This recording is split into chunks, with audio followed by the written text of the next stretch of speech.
Assalamualaikum warahmatullahi wabarakatuh. Jumpa kembali dalam channel kami Adi Reaction Official. Apa kabar teman-teman semua? Semoga teman-teman diberikan keberkahan, kesehatan oleh Allah Subhanahu wa Ta'ala dimanapun kalian berada.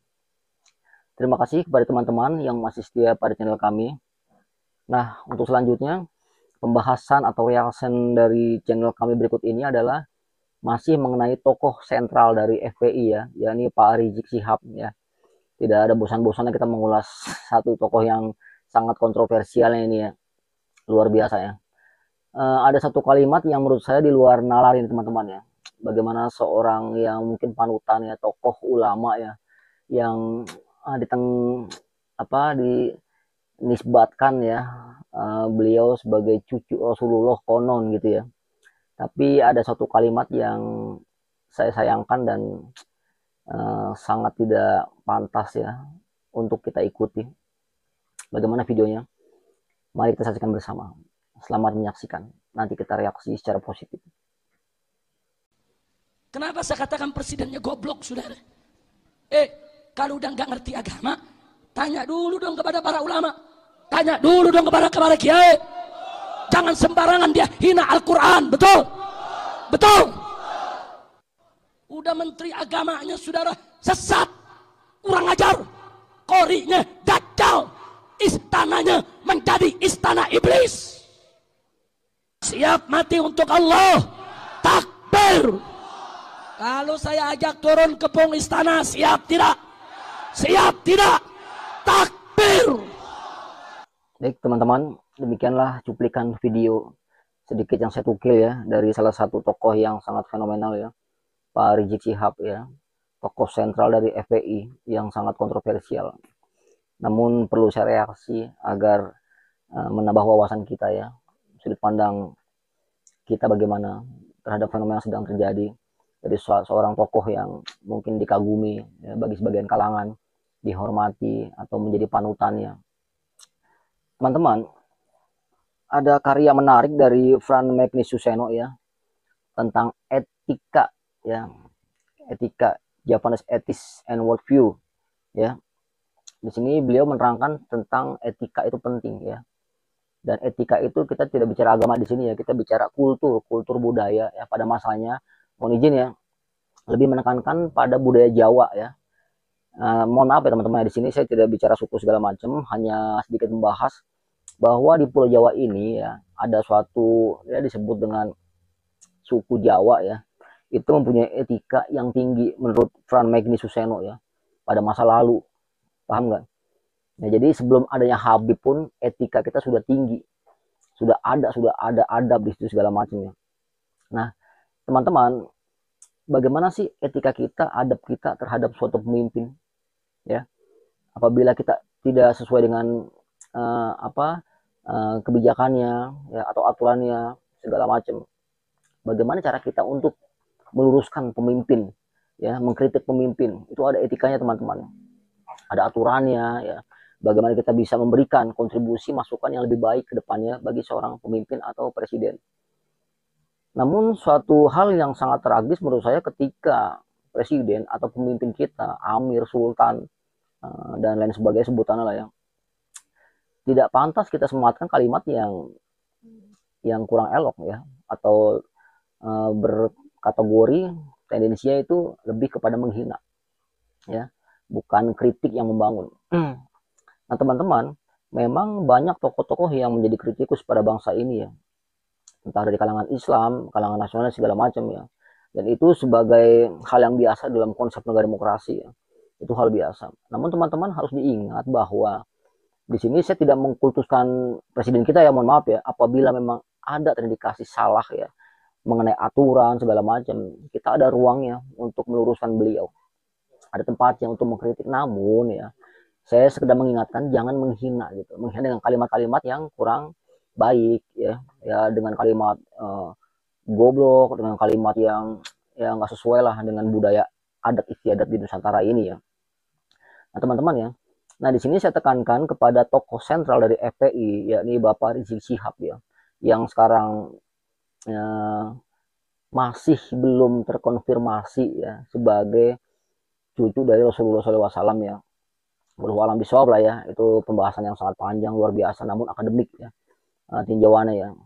Harusnya beliau tetap memposisikan dirinya sebagai ya, ahli agama ya, terlepas dari kadang-kadang beliau masuk politik, kadang-kadang beliau masuk tausiah yang mengkritik ya, sangat vokal segala macam.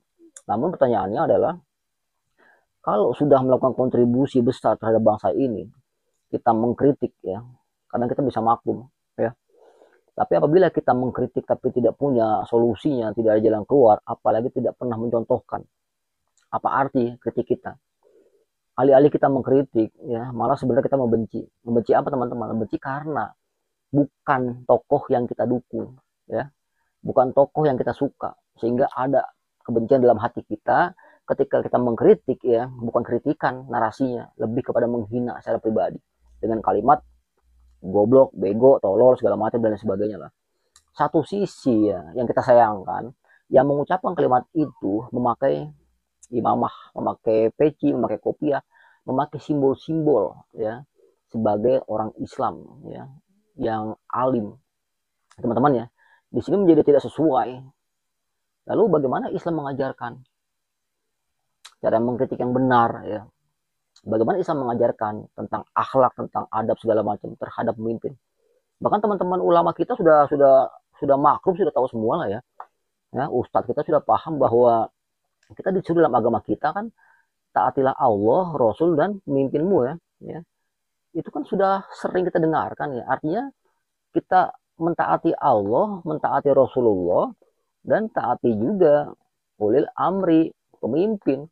Kategorinya dalam konteks negara modern itu presiden, kan gitu ya teman-teman. Tapi karena tidak sesuai dengan keinginan kita, bukan tokoh yang kita pilih ya, terjadi suatu kebencian dalam hati, sehingga kebijakan apapun di situ kita nggak suka ya, teman-teman ya. Tapi silakan ketika kalian mau mengkritik ya, dalam konsep negara demokrasi itu diperbolehkan, sah-sah saja. Karena bukan negara otoriter di sini. Kan gitu teman-teman ya. Nah, minimal kepada tokoh-tokoh yang mengaku ahli agama, ketika memberikan kritik, kalau bisa saran saya jangan menggunakan kata-kata narasi yang liar, yang kotor. Agar apa? Agar pengikut kalian tidak terbawa, tidak mengikuti. Bukankah seorang alim ulama ya harus memberikan contoh? Saya khawatir ketika kalian mengucapkan kata-kata kotor itu diikuti oleh pengikut kalian.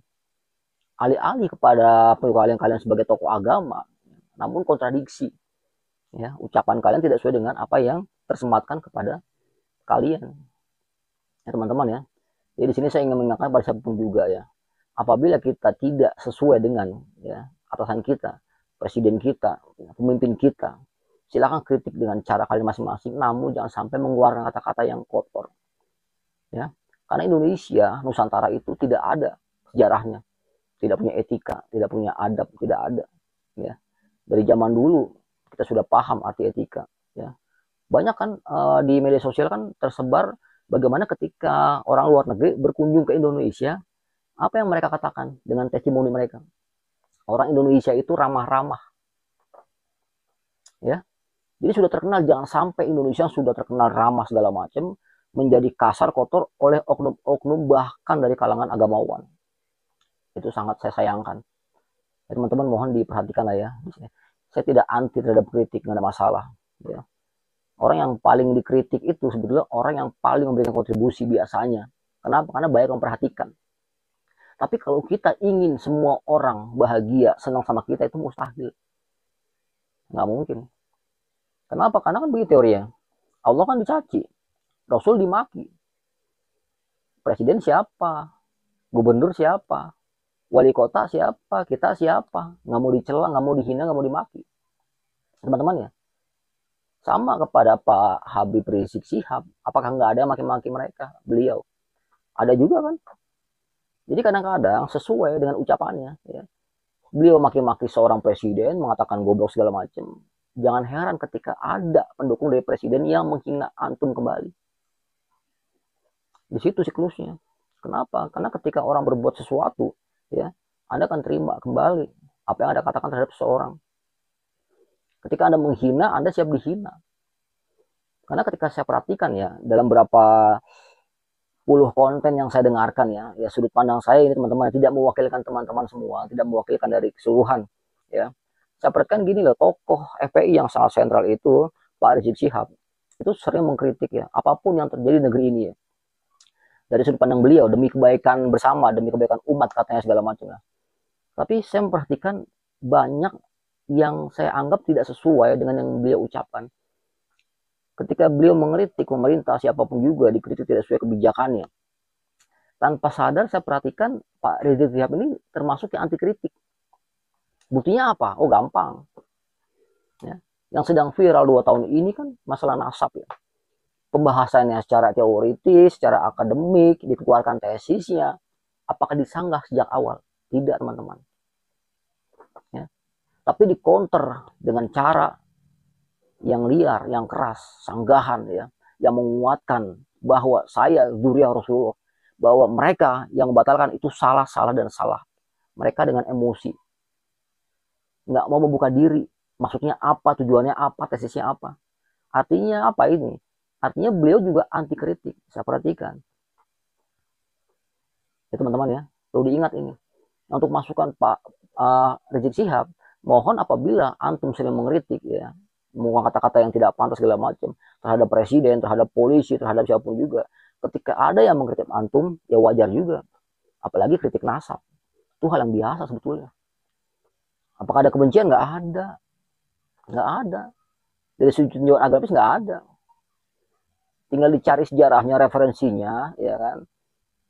Berikan pemahaman kepada masyarakat. Ini loh yang benar loh. Sudah, masyarakat umat Islam terang benderang mengetahui informasi yang benar. Itu kan enak begitu ya. Nah teman-teman, masalah kritikan yang dilontarkan oleh Bapak Rizik Syihab terhadap presiden yang mengatakan dengan kalimat mohon maaf ya goblok itu, saya sedikit berikan referensi dari salah satu tokoh ya dalam karya tulisnya ini. Kita cari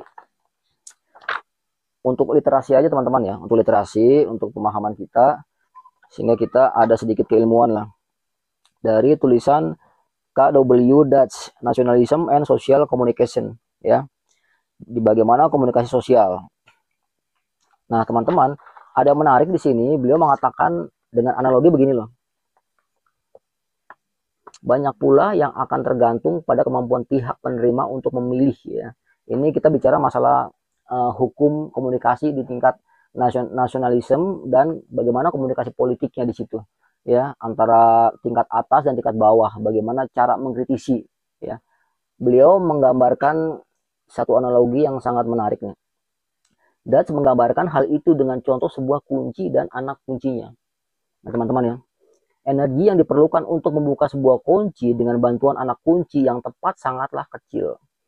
Tetapi supaya pekerjaan itu lancar, maka yang terpenting adalah susunan taktik pada anak kunci itu haruslah sesuai dengan susunan pasak pada lubang kuncinya. Ya teman-teman ya, itu untuk teori membuka. Itu jalur terbuka untuk komunikasi politik di tingkat bawah dan tingkat atas. Ya, antara rakyat dan pihak pemerintah. Teman-teman ya. Susunan taktik pada anak kunci itu haruslah sesuai dengan susunan pasak pada lubang kuncinya. Mungkin ada lubang kunci sederhana yang dapat dibuka dengan sejumlah besar anak kunci. Akan tetapi lubang kunci yang lebih rumit hanya dapat dibuka dengan anak kunci yang disiapkan secara khusus. Ya, demikian pula halnya dengan sistem penerima. Mungkin ada yang sederhana, namun ada pula yang rumit. Bersama-sama dengan sifat sistem penerima dan kemampuan pihak penerima untuk memilih, maka yang juga penting adalah bahwa informasi yang termuat dalam gambaran yang berlainan itu banyak jumlahnya. Ya, teman-teman ya. Jadi di sini dia menggunakan analogi anak kunci ya untuk membuka bagaimana tersumbatnya hubungan komunikasi antara rakyat dan atasan, pihak eksekutif atau pemerintah. Itu ada teorinya secara komunikasi ya teman-teman ya.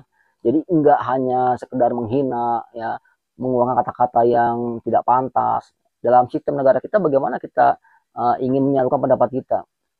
Kita bisa lewat DPR ya atau DPRD ya yang mewakilkan rakyat.